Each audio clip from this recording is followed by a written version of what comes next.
deep learning, as I said already, deep learning is a very time-saving concept, especially when we need lots of handcrafted features.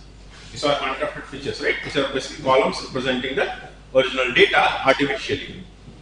They do not scale, and they also have issue in terms of their subjective, and sometimes it's very expensive in terms of when people have to put a lot of effort from a domain perspective to understand that image and transport it into these variables. It's very time taking.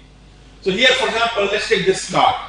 What are the kind of features you can think about? Color, is it a diesel model, is it a racing car, or you can say even what is the width of the front or bonnet, or you can say what is the kind of curve, is it sharp curve or streamline. You can give different input observation, convert that into some handcrafted columns.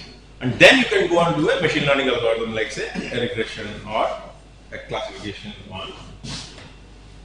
So what we do in deep learning is effectively, in a conventional case, we have input data, we do feature engineering to discover columns, and then we do machine learning. In deep learning, we take input data and directly perform deep learning on it. So we are avoiding the complex task of feature engineering, which is not scalable, which is subjective, and which is dependent upon the whims and fancies of the people who are modeling that domain.